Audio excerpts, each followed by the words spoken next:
ক্রেতা না থাকায় আমদানি করা পাথর নিয়ে বিপাকে পড়েছেন হিলি স্থলবন্দরের ব্যবসায়ীরা। দাম কমিয়েও বিক্রি বাড়ানো যাচ্ছে না।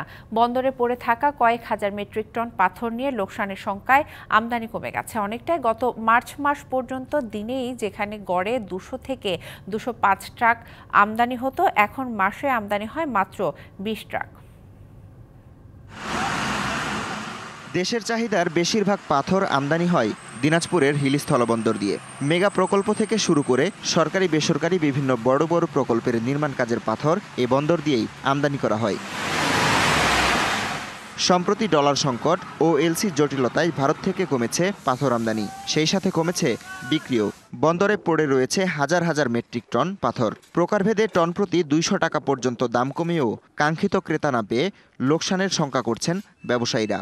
আমদানি যেমন কম, ব্যাংকের ডলারের সংকট, ডলার রেট বেশি, ইন্ডিয়া থেকে ওই রেটে মাল নিয়ে আসে বাংলাদেশে বেচা খুব টাফ হয়ে যাচ্ছে।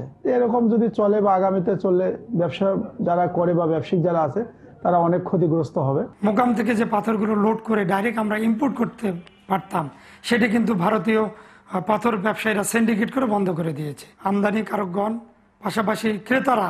ওয়ালটন ফ্রিজ কিনে অনেকের মতো আপনিও হয়ে যেতে পারেন মিলেনিয়াল। সেরা পণ্যের সেরা অফার। সোনামসজিদ বন্দরে পাথর ক্রয় করতে চলে গেছে এবং আমদানি করতে চলে গেছে। এতে করে হিলি শুল্ক স্টেশনে পাথর আমদানিটা ধীরে ধীরে বন্দর উপক্রম হয়ে গেছে। গেল 3 মাসে আমদানি কমেছে ব্যাপক হারে, এতে রাজস্ব ঘাটতি দেখা দিয়েছে। পূর্বের ন্যায় এই পাথর আমদানি হচ্ছে না। পূর্বে যেখানে প্রতিদিন 200+ গাড়ি হিলি স্থলবন্দরে পাথর প্রবেশ করত, বর্তমানে সেটা একদম সর্বোচ্চ নিম্ন পর্যায়ে নিয়ে গেছে। দেখা যাচ্ছে 7 দিনে কোনোদিন 5 গাড়ি, 2 গাড়ি বা 3 গাড়ি বা মাসে 20 গাড়ি, এইভাবে এই পণ্যটি হিলি স্থলবন্দরে প্রবেশ করতেছে।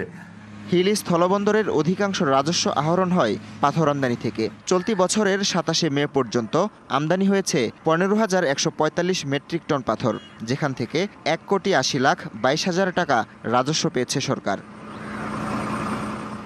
DBC news desk.